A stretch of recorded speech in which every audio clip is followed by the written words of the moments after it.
ঋতুপর্ণা চাকমা বাংলার নারী ফুটবলের এক বাঘিনী। মাঝমাঠ দাপিয়ে গোলকিপারকে বোকা বানানোটাকে বাঁ-পায়ের কারুকাজে পরিণত করেছেন। কখনো ফ্রি কিক থেকে, কখনো ডি বক্সের বাইরে থেকে কর্নার শট। ঋতুপর্ণা এগিয়ে এলেই প্রতিপক্ষের ডিফেন্সে যেন কাঁপুনি ধরে যায়।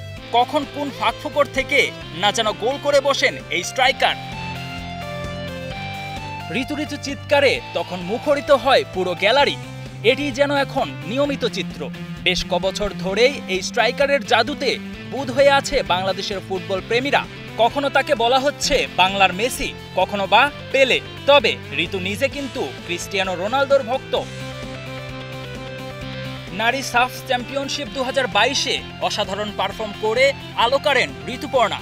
সেই আসরে গুরুত্বপূর্ণ দুটি গোল করে দলকে জেতান শিরোপা।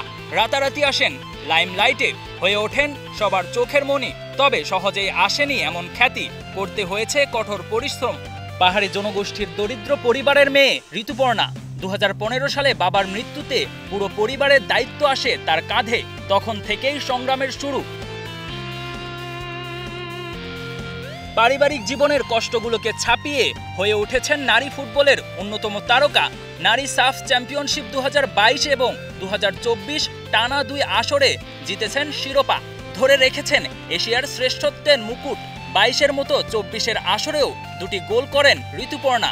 সবাইকে ছাড়িয়ে হয়ে যান টুর্নামেন্টের সেরা খেলোয়াড়। দিনের পর দিন কঠোর পরিশ্রমে শানিত করেছেন নিজেকে। এশিয়ান কাপ বাছাইয়ে তারই প্রতিফলন ঘটিয়েছেন তিনি। বাংলাদেশকে জিতিয়ে চলেছেন নিয়মিত।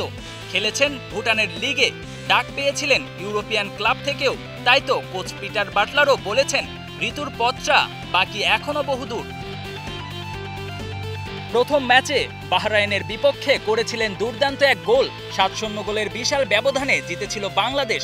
পরের ম্যাচে শক্তিশালী মিয়ানমারের বিপক্ষে 2-1 গোলের জয় আসে লাল সবুজের দলের। সে ম্যাচে বাংলাদেশের হয়ে দুটি গোল করেন ঋতুপর্ণা চাকমা।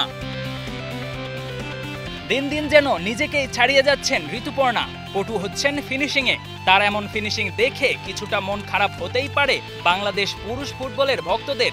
ঋতুপর্ণার মতো ফিনিশারের অভাবটাই কুড়ে কুড়ে খাচ্ছে হামজা জামালদের। Ashraful Islam, star news.